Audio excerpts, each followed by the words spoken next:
It's past time to get real about the Southwest's hardest working river. About 40 million people rely on the Colorado River as it flows from Colorado to Mexico. But overuse and climate change have contributed to its reservoirs drying up at such a rapid rate that the probability of disastrous disruptions to the deliveries of water and hydroelectric power across the Southwest have become increasingly likely. Now the 7 states that depend on the river must negotiate major cuts in water use by mid-August or have them imposed by the federal government. Those cuts are merely the beginning as the region struggles to adapt to an increasingly arid West. The rules for operating the river's shrinking reservoirs expire in 2026, and those 7 states must forge a new agreement on water use for farmers, businesses and cities. What's worse, all of this is happening in a region that is one of the fastest growing in the United States, even as the signs of an impending crisis become more pronounced. Outside of Las Vegas, Lake Mead, the nation's largest reservoir by volume, fed by the Colorado and 3 smaller tributaries, is nearly 3/4 empty and at its lowest level since April 1937, when it was first being filled. The 22-year downward trend is a stark illustration of climate change and a long-term drought that may be the worst in the U.S. West in 12 centuries, according to NASA's Earth Observatory program.A century of agreements, contracts and contingencies known as the law of the river, are meant to settle who gets water in times of scarcity. But this framework overestimates the availability of water. The legal rights to water held by the river's users exceed the amount that typically flows into it. The law is also untested in key areas. For instance, the exact terms by which states along the upper reaches of the river must send water downriver for the states there to get their full allocation. All of this has created a great deal of uncertainty, and it's hard to say how the federal government will go about reducing water allotments, if it comes to that. As a result, the Colorado River is hurtling toward a social, political and environmental crisis at a pace that surpasses the law of the river's ability to prevent it.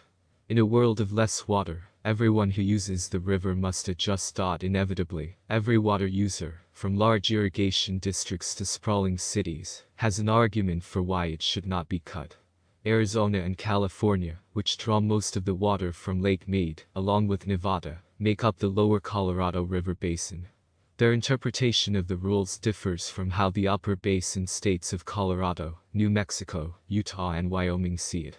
Together, those upper basin states use less water than their allotments allow, but are eyeing more.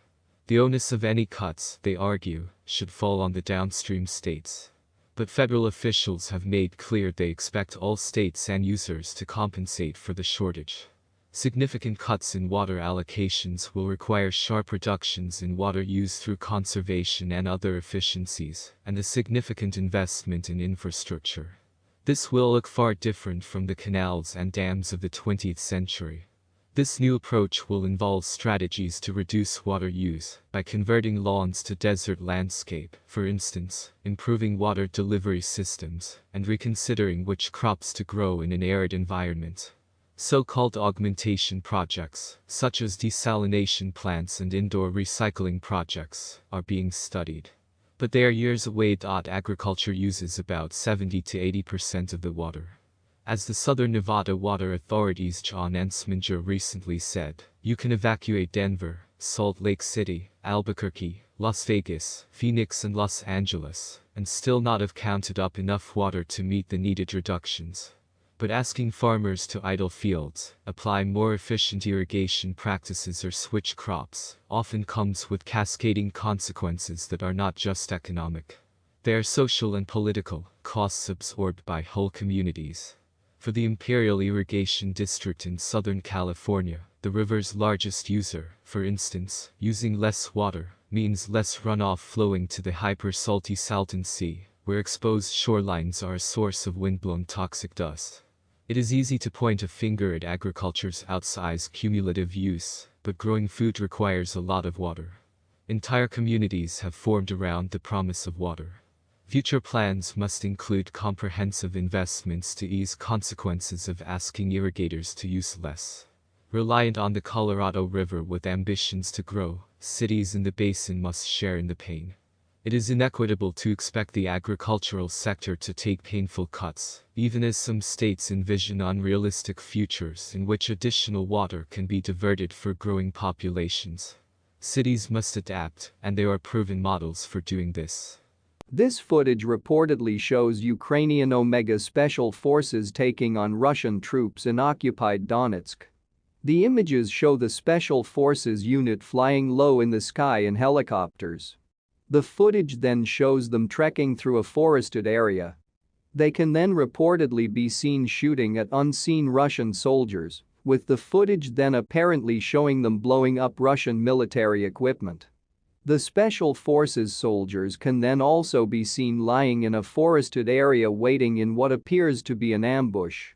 The images then show Ukrainian soldiers on a rope dangling from a helicopter as it flies in the sky before the footage ends. The footage was obtained from the National Guard of Ukraine on Wednesday, 3 August, along with a statement saying, "They do not have heavy weapons, but they can quietly and imperceptibly go behind the enemy's back." Soldiers of the National Guard Special Forces Unit Omega showed a small part of their work in the Donetsk region.